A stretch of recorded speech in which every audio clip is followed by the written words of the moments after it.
Earlier this week, Britain's Prime Minister made a presence at India's renowned spiritual leader Morari Bapu's Ram Katha event at the premises of Jesus College in Cambridge University. At this deeply religious event, the British Prime Minister chose to introduce himself as a Hindu and greeted Morari Bapu with Jai Siya Ram. An interesting episode which got people talking, so we decided to request Morari Bapu himself to share with us what he thinks of this entire interaction of his with the UK Prime Minister Rishi Sunak. And Bapu joins me now from London. Pranam Bapu, NDTV के साथ बात करने के लिए आपका बहुत बहुत धन्यवाद। प्रणाम। तो बापू, सबसे पहले आपको दुनिया के शीर्ष विश्वविद्यालयों में से एक कैम्ब्रिज यूनिवर्सिटी ने राम कथा करने का आमंत्रण दिया, इसके लिए आपको बहुत बहुत बधाई। आपकी राम कथा बापू बड़ी चर्चा में है, यहाँ भारत में अभी भी लोग इसके बारे में बात कर रहे हैं। पहले ये बताइए कि कैम्ब्रिज में राम कथा करने का आपका अनुभव कैसा रहा? मेरा अनुभव, मैंने जैसा सोचा था, समझा था कि कैम्ब्रिज में कैसा रहेगा, इससे कई गुना अधिक मुझे प्रसन्नता दे रहा है कार्यक्रम।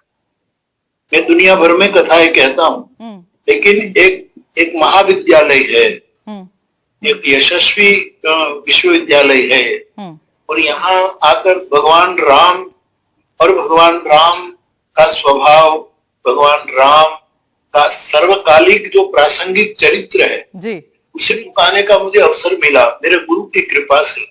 उसको मैं बहुत प्रसन्नता के साथ यहाँ गा रहा हूँ और संवाद कर रहा हूँ। बापू, आपकी राम कथा ब्रिटेन में आपके इस इवेंट में प्रधानमंत्री आए ब्रिटेन के ऋषि सुनक, और उन्होंने बहुत ही सरलता से आपसे कहा कि वो एक प्रधानमंत्री के तौर पे नहीं बल्कि एक हिंदू के तौर पर आपके पास आए हैं। इस वाक्य को कैसे देखते हैं आप?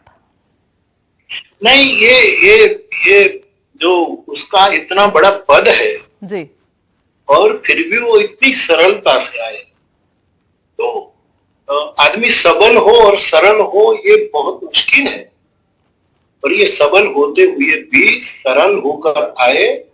और वो सजल शब्द का मेरा अर्थ है कि बहुत भाव से मिले, और उसमें उसका मुझे कोई प्रयास नहीं लगा, क्योंकि मैं तो सालों से बोल रहा हूँ और कई वक्ताओं को सुनता हूँ, तो मैं इतना तो विनम्रता से कहूंगा कि मैं पानी के पीछे कौन सा भाव छिपा है वो पकड़ सकता हूँ।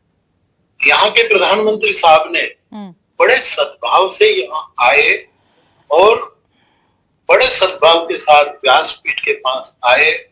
आपने व्यासपीठ को आदर दिया, मैंने आपको आदर दिया, और बड़ी प्रसन्नता के साथ जय सिया राम जय करके आपने अपना विचार प्रस्तुत किया। और दो बात आपने बताई कि मैं यहाँ वड़ा प्रधान की हैसियत से नहीं आया, लेकिन एक मेरे मन में जो विशाल हिंदुत्व की जो भावना है, जो उदार हिंदुत्व है, उस हिंदुत्व के नाते आया हूँ। तो मुझे अच्छा लगा कि इसमें किसी को आपत्ति नहीं होनी चाहिए, बहुत सराहनीय और स्वागत करने योग्य ये घटना हो। बापू, उन्होंने ये भी कहा कि उनका धर्म, हिंदू धर्म, उन्हें जीवन में कठिन परिस्थितियों में और कड़े फैसले लेने में बहुत साथ देता है। एक तरीके से मार्गदर्शन होता है उनका अपने धर्म से। एक बहुत प्रभावशाली देश के प्रधानमंत्री ये कह रहे हैं, ये वाक्य कितना मायने रखता है बापू? ये मुझे लगता है कि उसने सच कहा है, बिना कोई दम्भ और बिना कुछ छिपाए उसका जो अनुभव है, सनातन हिंदू की उदारता का जो अनुभव है, और उसको अनुभव हुआ होगा कि कठिन परिस्थिति में, क्योंकि हमारा सनातन धर्म ये एक प्रत्येक काल में प्रासंगिक है।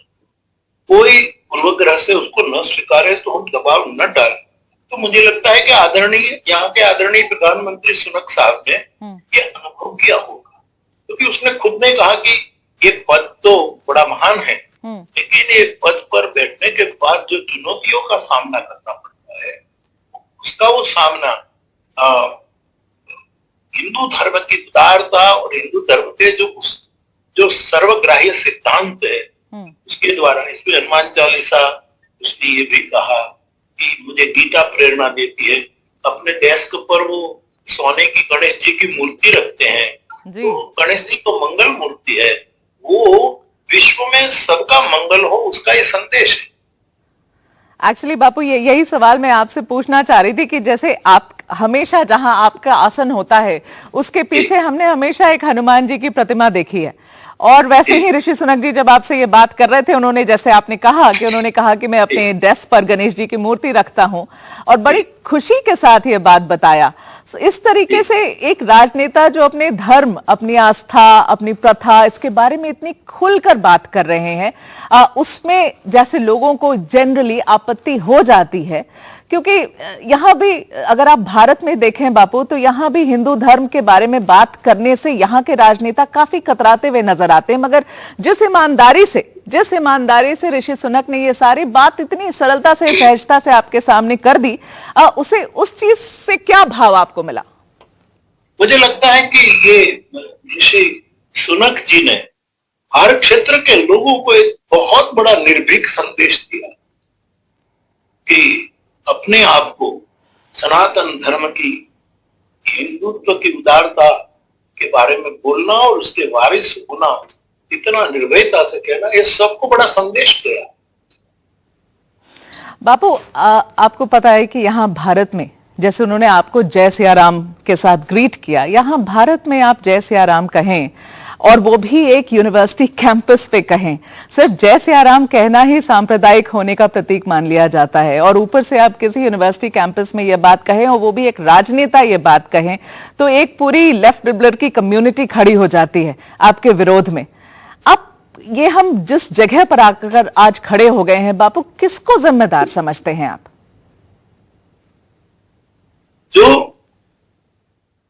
जिसका केंद्र सत्य नहीं है, जिसका लक्ष्य प्रेम नहीं है, जिसका लक्ष्य करुणा नहीं है, और बहुत छोटे दिमाग से जो सोचते हैं, ऐसे लोगों का है। बाकी जय सिया राम कहना, ये तो तुलसीदास जी के मत से तो सिया राम मई सब जग जानी, पूरा जगत सीता राममय है, और सर्वम खलु इदम ब्रह्म हमारे उपनिषद कहते हैं।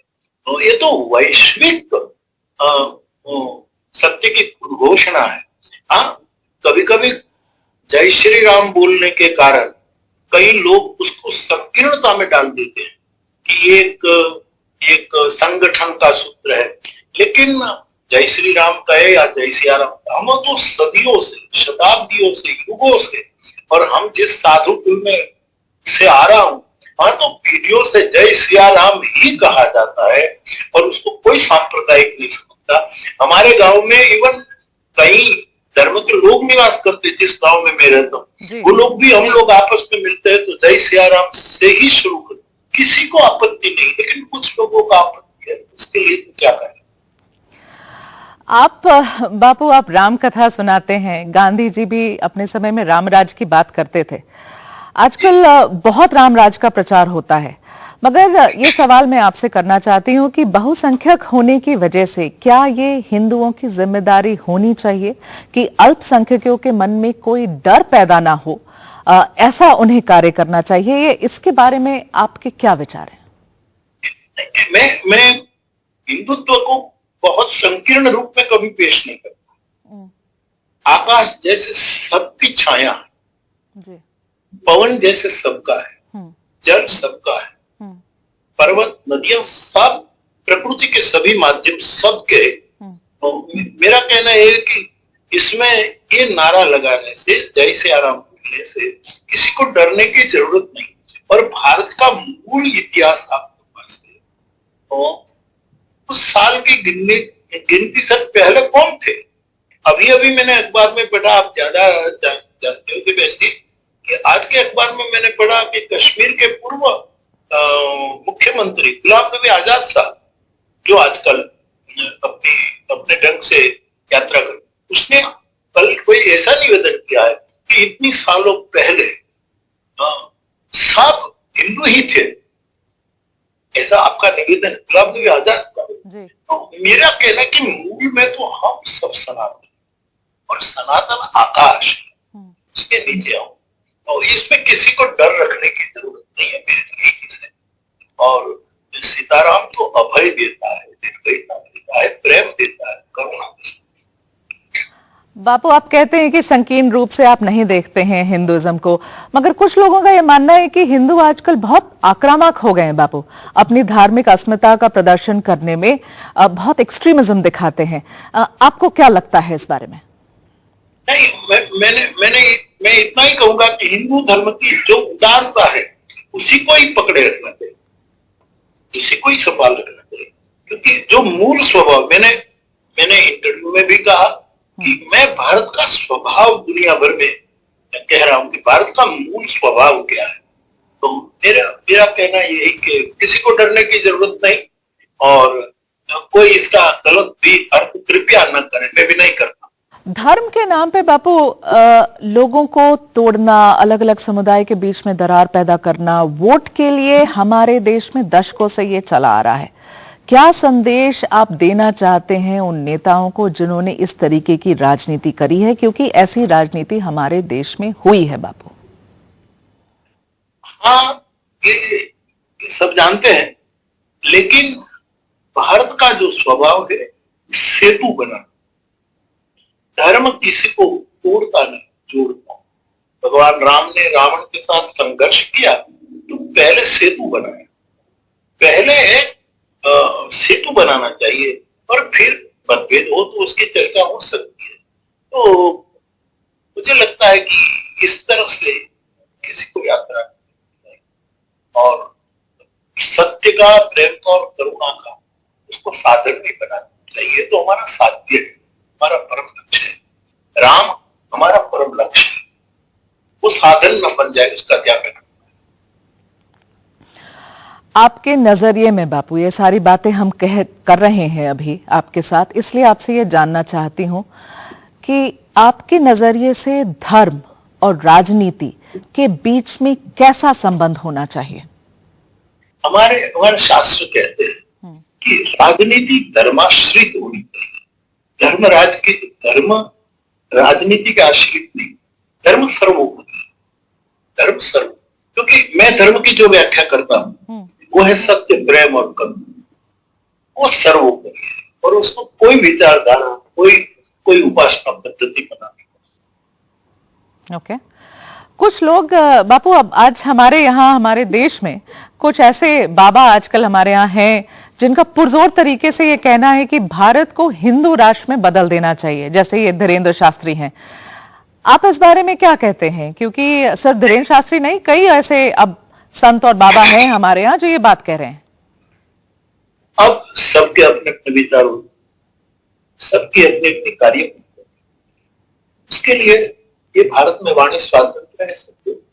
मेरा जो कहना है वो मैंने दूर के साथ। आपका क्या कहना है? उदारता से, परस्पर प्रेम से, परस्पर राम राज्य का सूत्र ही यही है। मगर हिंदू राष्ट्र बनाने की जो बात हो रही है उस बारे में नहीं, वो सबके विचार है, लेकिन ये जो जिसके जो विचार, मेरे विचार ये सनातन धर्म की छाया में, उदार छाया में हमें यात्रा करनी चाहिए, और इसमें किसी को आपत्ति। अच्छा, अभी हाल में बापू कई सांप्रदायिक हिंसा कई जगह पर हुई है। नूह में सांप्रदायिक हिंसा हुई, यहाँ हरियाणा में, महाराष्ट्र में, औरंगाबाद में हुई, जातीय हिंसा मणिपुर में चल रही है। इन सब को लेकर चिंता तो है ही देश में, शांति के संदेश भी दिए जा रहे हैं, लेकिन अगर मैं आपसे पूछूं कि जो सत्ता में बैठे हैं उन लोगों के लिए क्या आपका कोई संदेश है कि ऐसे इस तरीके के सिचुएशन को किस तरीके से ऐसे प्रॉब्लमों को हल करना चाहिए? अब इलेक्शंस आने वाले हैं, इस तरीके से सांप्रदायिक हिंसा जो हो रही है या जातीय हिंसा हो रही है उसको रोका कैसे जाए?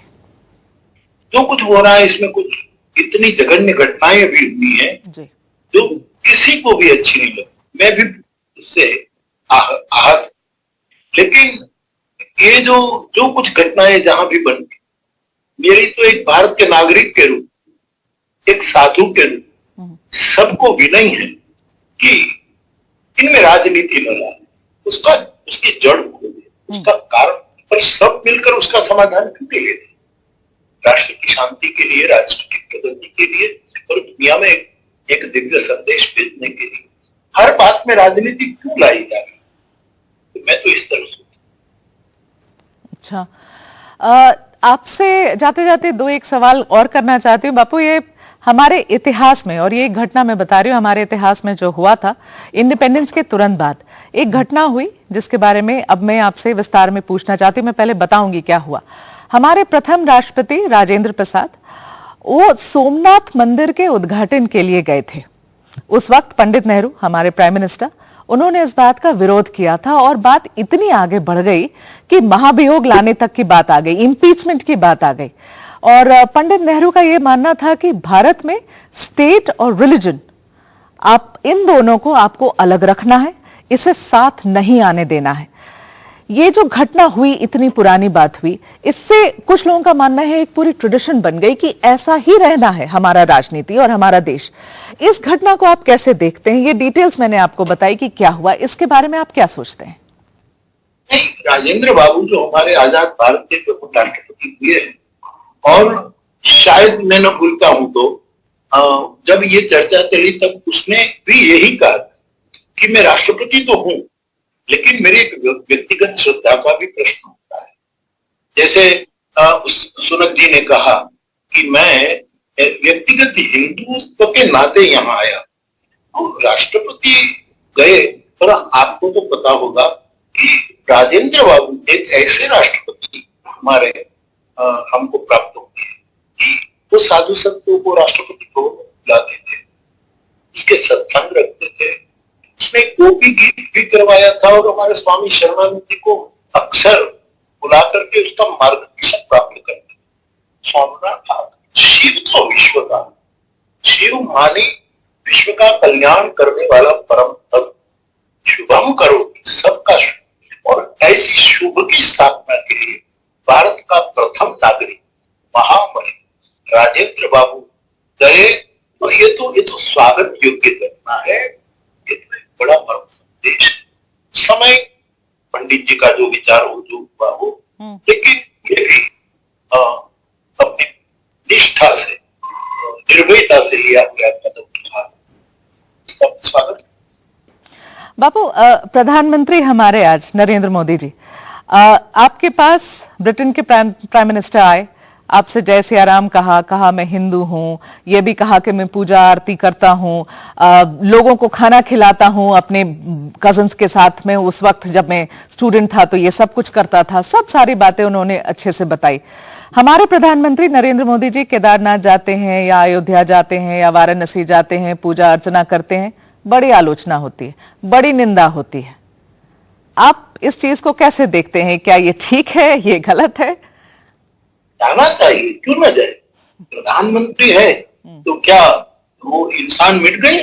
क्या उसका धर्म स्वभाव मिट गया? वो जाए मंदिरों में दर्शन। आज तो सब जाने लगे बहन जी, आप जानते हैं, सब मंदिरों। लेकिन मैं कभी कभी विनोद में भी कहता हूं कि हमारे हनुमान जी लंका में गए तो हर एक मंदिर में गए, और हनुमान जी को पूछा गया मंदिर मंदिर पते करी सोधा, ऐसा मानस में लिखा, तो हर मंदिर में हनुमान जी गए। कोई मुझे पूछता है कि हनुमान जी भी मंदिर मंदिर गए। आज के कुछ लोग भी जब अवसर आता है तो मंदिर मंदिर जाते हैं, हम सुनते हैं अखबार से। मैं इतना ही कहता हूं कि हनुमान जी सीता की खोज के लिए गए थे मंदिर, आज लोग सत्ता की खोज के लिए जा रहे हैं, उसमें परिवर्तन। राइट बापू, आखिरी में आप दुनिया भर में राम कथा सुनाते हैं, रामायण की कहानी सबको बताते हैं। हमारे हिंदू धर्म में भगवान राम से ज्यादा आदर्श तो कोई और है ही नहीं। इसीलिए मेरा ये सवाल आपसे बापू कि आज के जमाने में आप किसको सबसे आदर्श नेता मानते हैं? अब ये सबकी अपनी अपनी क्षमता होती है, सब अपनी अपनी क्षमता के लिए। मैं तो ये कहूं, राजनीति में रहे लोग जो अपना काम करते हैं, राष्ट्र प्रगति की स्थापना। मैं राजनीति का आदमी नहीं हूं, राष्ट्र प्रगति का। भारत के नागरिक के नाते, एक मतदार के नाते भी मैं ये चाहता हूं कि राष्ट्र भक्ति, राष्ट्र देवो भव, ये हमारी प्रथा, कोई भी हो, लेकिन ये प्रधान आप नेता का नाम नहीं लेना चाहते बापू, मैं आपको भारत में नहीं रोक रही हूँ, आप तो दुनिया भर जाते हैं, आप कोई भी वर्ल्ड लीडर, आप तो कितने लोगों को मिलते, कोई भी राष्ट्रपति, कोई भी प्रधानमंत्री अक्रॉस द वर्ल्ड, कोई भी आपको लगा कि एक आदर्श राजनेता है ये? कई होते हैं और हमारे देश में भी हुए हैं, होते रहेंगे, दुनिया में भी। देखो अब्राहम लिंकन जैसा राजनेता कैसे भूल सकते हैं। और हर जगह शुभ तत्व तो बहुत बड़ा है, बस अब विश्व की ये स्थिति है, इसमें शुभ तत्व ज्यादा से ज्यादा उजागर हो, ऐसी हनुमान जी के चरणों में प्रार्थना करता हुआ आपके दर्शकों के लिए मेरी बहुत बहुत शुभकामना। आपसे बात करके बड़ी प्रसन्नता हुई। दीदी जरूर आप गुजरात आइए, तब हमारे गांव भी आइएगा, हमें बहुत अच्छा लगेगा। सबको प्रणाम, जय श्री राम।